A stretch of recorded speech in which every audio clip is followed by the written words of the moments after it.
Hello friends, welcome to my YouTube channel. आज हम पढ़ेंगे शाकंभरी के चौहान वंश। ठीक है, चलो शुरू करते हैं। प्रश्न 1, पृथ्वीराज, रासो, नैन्सी व सूर्यमल्ल मिश्रण के अनुसार चौहानों का उत्पत्ति स्रोत है। आबू के अग्निकुंड से, सूर्यवंशी, क्षत्रिय, ब्राह्मण वंशीय या इंद्रवंशीय। तो इसका स्रोत सूर्यमल मिश्रण नैन्सी और सूर्यमल मिश्रण और पृथ्वीराज रासो यानी कि जैनक तीनों क्या स्रोत मानते हैं आप इनकी उत्पत्ति का? आबू के अग्निकुंड से। ठीक है, देखिए इसके बाद में हम देखते हैं सूर्यवंशी क्षत्रिय। सूर्यवंशी क्षत्रिय इनको किसने माना है?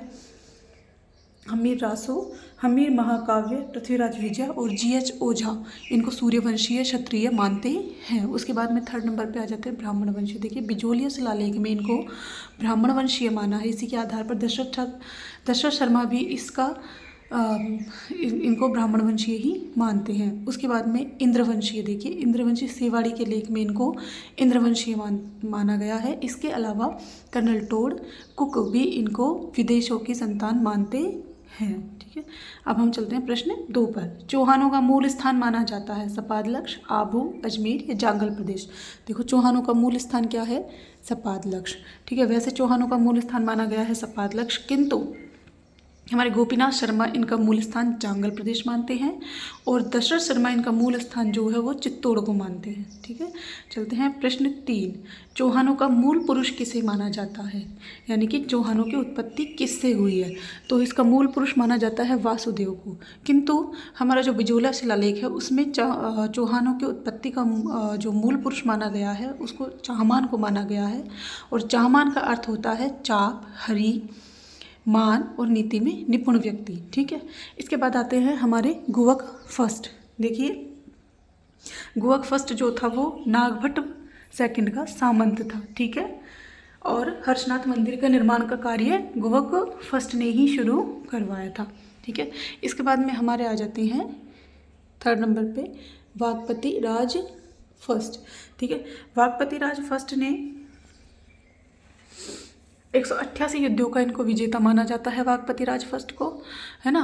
और 188 युद्धों का विजेता माना जाता है और इन्होंने महाराजा की उपाधि धारण की थी। उसके बाद में आते हैं हमारे चंदन राज। ठीक है, चंदन राज की पत्नी थी आत्मप्रभा, जो कि पुष्कर झील में 1000 दिए जलाया करती थी और क्रिया योग में निपुण थी। ठीक है, अब चलते हैं प्रश्न 4 पर।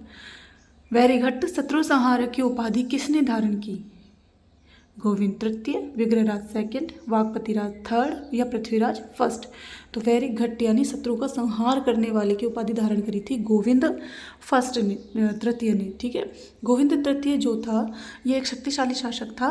इसने क्या किया, गजनी के जो शासक था उसको मारवाड़ में घुसने से रोका, इसलिए इसको वैरीघट्ट यानी शत्रु के संहारक की संज्ञा दी गई। ठीक है, इसके बाद में हम चलते हैं विग्रहराज सेकंड पे।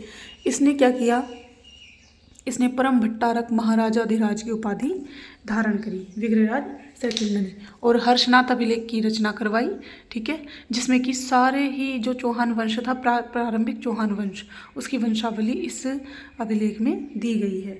ठीक है, इसने मूलराज फर्स्ट को, चालुक्य शासक था, उसको पराजित किया और भड़ोच में आशापुरा माता के मंदिर का निर्माण भी विग्रहराज सेकंड ने ही करवाया था। ठीक है, उसके बाद में आते हैं वागपतिराज थर्ड। ठीक है, इसने क्या किया, मेवाड़ के शासक थे अम्बा प्रसाद, उसको हराया था। ठीक है, उसके बाद में आते हैं पृथ्वीराज फर्स्ट। पृथ्वीराज फर्स्ट ने, इसको तुर्क विजेता कहा जाता है, और इसने जीण माता के मंदिर का निर्माण करवाकर वहाँ पर जीण माता अभिलेख की रचना करवाई। ठीक है, जिसमें कि उसमें भी चौहानों का प्रारंभिक इतिहास दिया गया है। Thank you for watching. Please like, share और सब्सक्राइब।